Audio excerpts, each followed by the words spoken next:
Pour Denis Mukwege, la peine de mort en RDC est inconstitutionnelle et illustre une dérive autoritaire. Alors que la RDC a levé le moratoire sur la peine de mort, plusieurs voix s'élèvent contre celle-ci. Parmi elles, Denis Mukwege, prix Nobel de la paix 2018 et candidat président de la République en 2023. Connu pour son militantisme pour la justice en RDC, le gynécologue qualifie l'application de la peine de mort d'une décision inconstitutionnelle et qui illustre une dérive autoritaire et un recul inquiétant du système de protection nationale droits humains. Cette mesure populiste est particulièrement dangereuse dans un pays où la justice est dysfonctionnelle et malade. Le déficit d'indépendance et d'impartialité du système judiciaire est notoire. Et la justice militaire ne prévoit pas de double degré de juridiction en violation des garanties procédurales inhérentes à un procès équitable, a écrit Denis Mukwege dans un tweet ce samedi 16 mars. Pour l'initiateur de la Fondation Panzi, il faut plutôt une certaine réforme de la justice. De nombreuses études ont démontré le caractère non dissuasif de la peine de mort.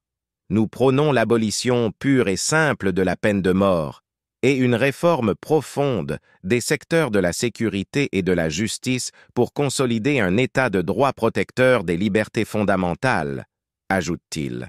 Le gouvernement justifie cette démarche dans l'objectif de débarrasser l'armée de notre pays des traîtres d'une part et d'endiguer la recrudescence d'actes de terrorisme et de banditisme urbain entraînant mort d'hommes d'autre part. En exécution de la décision prise lors de la 124e réunion ordinaire du Conseil des ministres. En outre, l'organisation de la société civile dénommée La Voix des Sans-Voix, VSV, a exprimé son opposition ferme à la proposition de lever le moratoire sur la peine de mort en RDC. Elle souligne fermement que l'application de la peine de mort est un traitement cruel et inhumain contraire aux principes fondamentaux des droits humains. Plutôt que de recourir à la peine de mort, la VSV préconise l'application des sanctions exemplaires et sévères, conformes aux lois congolaises et aux normes internationales des droits de l'homme. Cela pourrait inclure des condamnations à la prison à vie, des renvois ou des radiations des forces de l'ordre et de sécurité pour toute personne accusée de trahison. Kuzamba Mbwangu. Pour plus des vidéos, abonne-toi, aimez et partagez massivement. Pour plus des vidéos, abonne-toi, aimez et partagez massivement.